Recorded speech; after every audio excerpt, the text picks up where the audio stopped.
welcome back to Let's Talk FGO Wanted, the show where we let you know if you want to roll that 5-star. Hope everybody playing in English is having a merry 8th anniversary.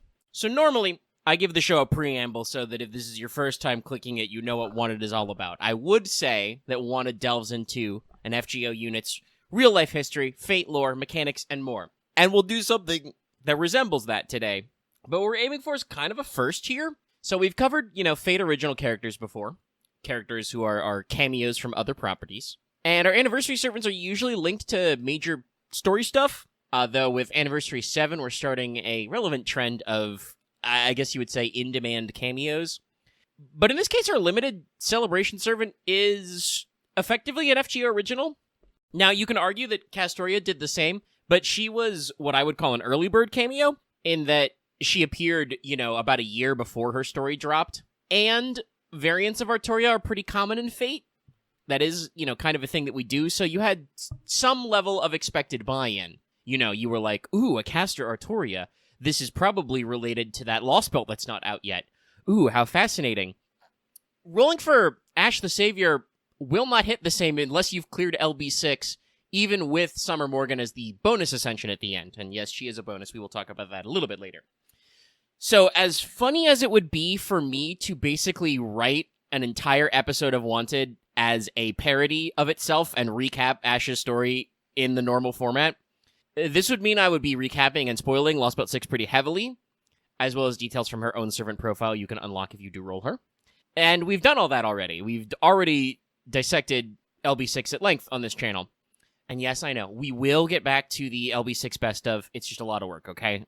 I was writing a recap for Audio Call for the past, month, so it'll get in there. It is still a little lower on the priority list, but we will get there. But you can watch the expanded recap of LB6 at any time on this channel. So instead, we're going to treat this a little bit like our summer episodes. The summer episodes, there's almost never new lore or history in those servants. Sometimes there's little details. We can talk about something funny, but usually it's pretty mild. So I'm just kind of assuming that you know who you're rolling for, with some new fun facts thrown in.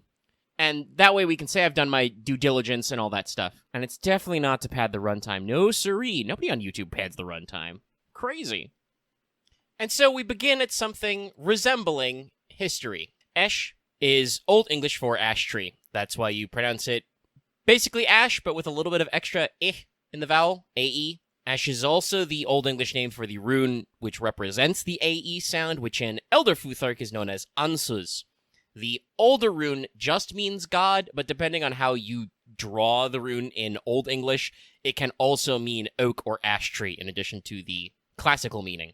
I believe the Norse rune equivalent is os, like a double S, or maybe osh. Esh also refers to the letter A-E, A, in Old English alphabet, period. In modern English, we've basically dropped the AE vowel as a letter entirely to just use A, which can be A, so Aish. The Norse angle brought up with runes is important here because Yggdrasil, the world tree, is referred to as an ash tree, and in Norse mythology, the first man is Askr, which also means ash tree. The first woman is like Imelda or Elda. She probably means elm, but we're not sure. But Esh the Savior is explicitly named after the world tree. Also, since we are talking about history, I should mention there is a probably mythological figure named Oisk of Kent, which is sometimes misspelled Ash in records. If he existed, Oish or Oisk, which is spelled O-I-S-C, was an Anglo-Saxon king in the region of Kent, which would have been somewhere in the late 400s to early 500s CE. Oisk was supposed to be the grandson of legendary Hengst, who is one of the alleged two figures, the Germanic guys who led the Angles and Saxons to invade Britain, and would have been a contemporary of the also semi-mythic king Vortigern. If you're curious where the name Tonelico comes from, if you've been following Fate/FGO for a while, you may have heard to this character referred to as Tonelico the Savior, for instance. This is a case of what we can either call too much or too little translation by fan translators. Basically, there's a Japanese genus of the ash tree, which is known as Tonerico.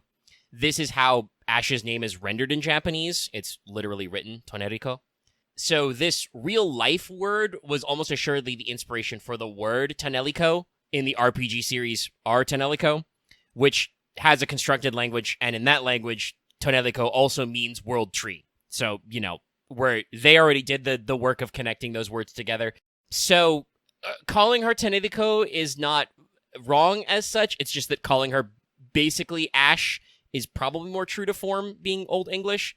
But some guys jumped to spelling it as a reference instead of being literal. If y'all want to start calling her Tonerico as some kind of weeb power move, go for it. I find it funny. And if you want to know more about Morgan, I have a very successful and very long Morgan Le Fay Wanted video that's about 2 years old. We'll throw that in the end card of this video. There you can listen to me lose my mind much better than in this video. So, last, before mechanics anyway, we'll indulge in a little lore. If it wasn't a holiday and anniversary weekend, and I didn't have Death Stranding 2 to play, I'd love to wax about Lost Belt 6 world building and writing, but I'll have to restrain myself today. Maybe I can do that as a future, April 1st gag, just record this entire episode dead serious, with, all the usual in-depth research I do. But, much like last year's entry into the Anniversary Servant, Archetype Earth, Ash the Savior here is supposed to represent a kind of special appearance credit, special appearance by sort of a thing. It celebrates our milestone, and each Ascension in her Saint Graph represents not just a different look, but different periods in her life and legend, and this can also be emphasized with a unique quality where every Ascension is a different alignment. So the first form is Ash the Rain Witch. Born Vivian, Ash washed up in the island of Orkney, which is north of Scotland, and is very important to Morgan Le Fay lore, but again, you can watch that other video to check that shit out. But she was adopted by the head of the Rain Clan of Fairies in Fairy Britain. Orkney was the location of their Lost Belt tree, their Cosmos tree, the fantasy tree Seifert, and was a source of constant rain. We don't know a lot about the Rain Clan other than that they were poorer and smaller than the other fairy clans. Not physically, I mean in numbers. But this made them a lot more gentle and less conflict-driven as a result, which is why they imparted Ash with a good nature and a desire for a peaceful Britain. So her first Ascension alignment is lawful good. However, Orkney was destroyed by the other clans of Fairy Britain for harboring the Avalon Le Fay, which forced Ash from her home. This is where she eventually becomes Ash the Savior, traveling across Fey Britain and defeating the various calamities and great calamities, regular calamities every 100 years, great calamities every 1,000 years, protecting the fairies in the land, collecting legendary retainers to her side, friends, allies, and all of that. Despite this, she suffers from a fundamental rejection by most fairies and still has a deep resentment over Orkney in her heart, which is why I think her alignment changes to now be lawful neutral. This version is closest both in terms of personality and appearance, to how she appears as an NPC in Lost Belt 6, but Takeuchi did take an opportunity to do some slight redesigns with this Ascension. The final Ascension, Summer Queen Morgan here, is just a bonus. It's not meant to be a super serious one because her alignment is lawful summer. This is another kind of preview of coming attractions type vibe. Since this year's summer will be LB6 themed, we're going to have a complete collection of her Summer Tamlin, for instance. And since we've already got full banners made up for that, it seems like we didn't want to dilute him with an extra Morgan, so we end up with an Ash who can exemplify the swimsuit mode if needed. It kind of feels like, they decided on the first two Ascensions, and they were like, well, we can keep this theme going. Do we want just a normal third Ascension? And it was like, well, we can stick a swimsuit Morgan design in as a bonus. If you want to understand Ash better, read Lost Belt 6. That's all there is to it. If you want to know what's going on with Summer Morgan, stay tuned. Play the upcoming summer event in FGO. That's it. That's what we got. Also, there's nowhere else for me to put this little bit of nerdery, but I've had a very funny brain blast. So the tree in the Lost Belt tree, the space tree, the tree rave, in Fairy Britain is called Seifert. This refers to a Seifert-class galaxy, or Seifert-class galaxies, if you want to say it that way. They're named after the astronomer Carl Seifert. And a Seifert is a type of galaxy where they have what is called an active galactic nucleus, AGN, but they are not a quasar-type object, quasi-stellar object, because they're less luminous. They're very rare comparatively to quasars, but are the second most luminous type of galaxy core. The tree in LB7 was called a quasar, and we did actually have a little bit of, talking about radio signals and quasi-stellar objects and stuff. So it is very funny to me that we decided to go with Seifert-class galaxy, then quasars, which are another galactic object, One of them is just a little bit less bright, but also more singular and rare. It's funny. Anyway, let's do mechanics. Somehow all of that managed to last about 10 minutes, but it's mechanics times. So, Ash is a new SSR caster. She occupies the highest of all attack for casters. I know we've been going to alter egos for that role for 5-6 years, but it has to count for something, yeah? This does mean that her HP will be comparatively low for the slot, however. She is quick, arts, buster, showing some of that saber or saver gumption for a caster. Or maybe we just realized that oops, all arts decks aren't perfect. Anyway, she has average hit counts and above average NP gain. It's 0.62. Now, her NP is actually Buster AoE, like her Berserker mode, but, funny. It gives her 1 hit, 1 turn of invincible.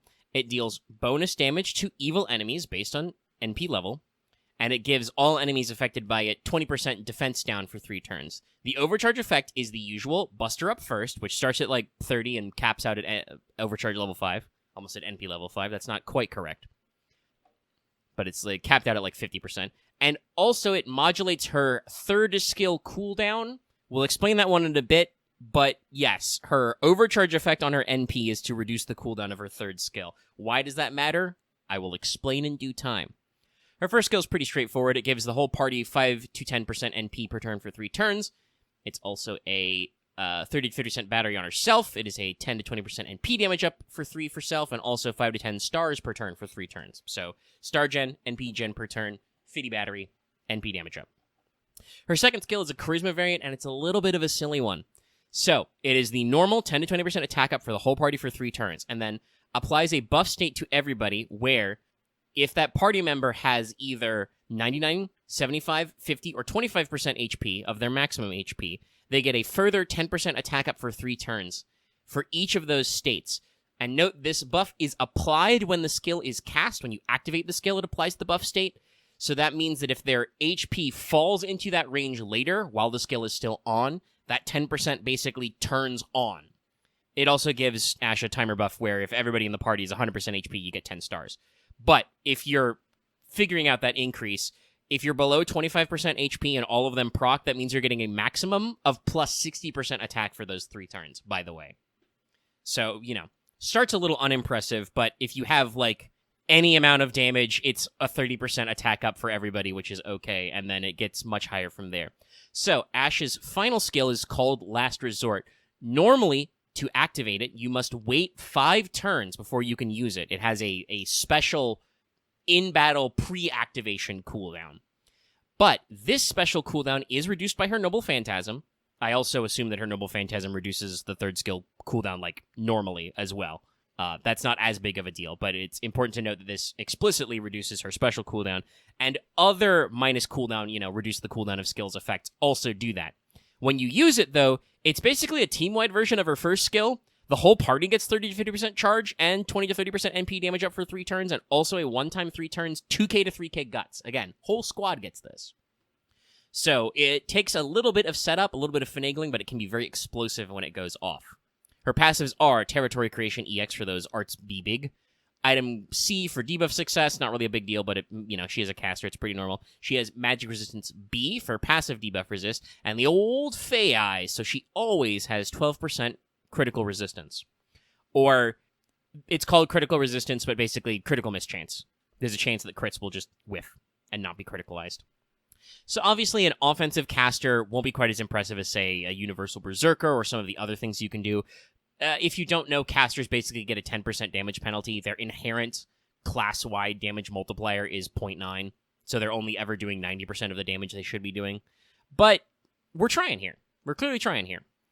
And Buster, Amp, and Reload strats are very viable, and Ash should have the juice for that kind of farming, especially if you can get some multiple NP copies. She has a 50% battery on herself, and if you use her Noble Phantasm and you use cooldown modifiers, her second 50% should be in the wings, plus she gets 30% from passive regen. She does have multiple types of damage: steroid, attack up, NP up, a card buff, Buster up, and does do a trait damage, so if you could make that land, that really punches up. So with supports, which we'll discuss later, she should shine very fine for that kind of farming.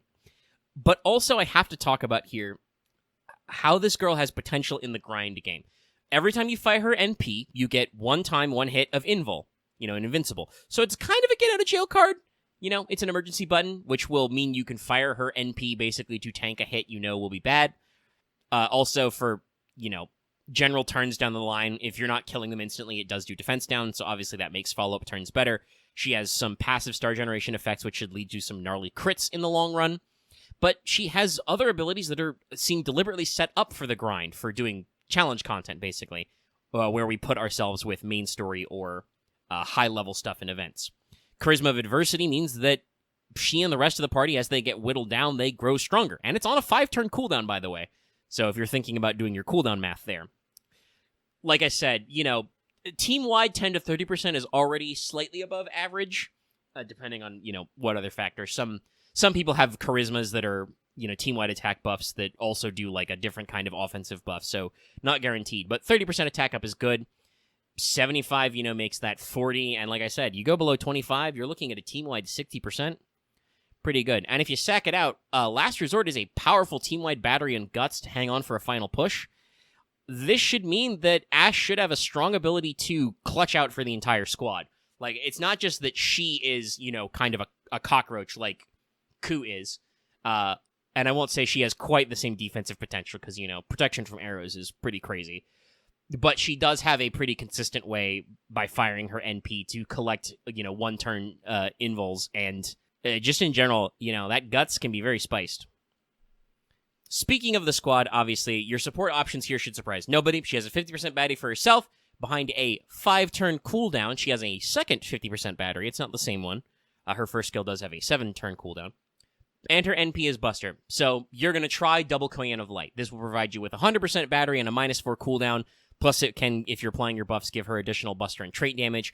And if you want to fully reset her skill 1, use the Atlas Academy Mystic Code as well. That gives you 7 turns of skill cooldown reduction, so you can go immediately into the battery again if you need to. With her passive NP generation skills and the stuff you might get for some other things, this should see you through most 3 turns, definitely some. Though again, you need to be careful that you're not, you have to be applying some offensive buffs as well, because again, casters are going to shave off just a little bit of that damage of what you're expecting. If you really want to spike the damage, include Oberon, also because it'll be funny. If you're trying to dig in for the long term, I think the classic OG Merlin is not bad in the mix-up. He gives you hard defenses, gives her some max HP plus, which is very rewarding, and gives her some crit juice to turn that offense around. She's also a non-hominid servant for the other Koyan, and since her offensive buffs are just attack and NP up, at least the ones that are shared with the crew, you can basically use any other single target caster or relevant class in the setup if you're using her as like off support, like if you're using her to give the team longevity and to wipe out waves of ads. You can put anybody in the single target slot. For craft essences for CEs, she has the magical 50% number, so you can try any of those, including the fabled Golden Sumo. I might actually rec Demonic Bodhisattva or other options, though, for plus overcharge. Because her NP's third skill effect is tied to overcharge levels, you can simplify things, especially if you don't want to go exactly double Koyan, by just slurping some more out of firing that first NP. If you're not trying to get cute, though, I would in general focus on attack, buster, and NP damage up, which are her main areas. Maybe crit 2 if you're willing to dig in for a long fight. She has 2 arts cards and a territory creation, so she's going to generate a lot of juice on arts crits, and she still has 2 buster cards, so you can do like an NPBB chain or something. And now for the famed and more, also known in my notes as other stuff. First, mats. This should be pretty easy. She does require LB6 mats, but it's been like 2 years since that came out, so hopefully you can have some stocks or can get some more. The biggest gut check's going to be here is 72 small bells per skill, which is obviously a large one-time purchase, but still, it's not like if she's asking for LB7 mats. Now for banners, Ash is newer, but has a few. Obviously, she's debuting as an anniversary servant, so she catches that banner. But also, she's a bonus summer servant, so next year there will be a summer support banner for basically everybody in our upcoming summer event this year. It's not called a summer rerun banner, but it's absolutely a banner where they get to rerun all what will be the 2025 summer servants.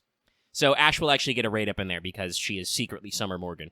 Additionally, she is a caster, so she was in JP's weekly caster campaign. It was the second one. And presumably when we do the Grand Caster Duel campaign, which is not yet announced but is upcoming, she will show up again in kind of a Oops All Casters banner. So there will be a selection of chances for you to get her several times in the upcoming years. Other than that, as a relatively new SSR, she should appear in all GSSR-type summons. That's Lucky Bags and Destiny Orders. And that's about it. Happy anniversary, everybody. Happy 4th of July weekend. Trying to get set on fire at AX. And that's all she wrote. Good luck to everyone rolling as usual. And as a little bit of a plug, first of all, obviously check out other Wanteds. Like I said, there should be an end card link to Morgan Le Fay if you want more on that angle. And check out our podcast, Let's Take FGO. Depending on when this goes live to public, which I am not exactly sure when that will be procking, we either will or did live stream this week's Let's Talk FGO episode, so I hope you did or will check it out, whatever the proper tense is, and we'll see how that goes. Be sure to do the usual rigmarole, like the video, subscribe, leave your comments down below. Obviously, you guys are really good about comments on Wanted videos. You can also join our Discord, ring the sub bell, apply for a channel membership, and consider supporting us on Patreon. Could have gotten the episode early. And after a more typical audio outer, we will thank our appropriate patrons and scoodoodle on out of here. Bye, everybody!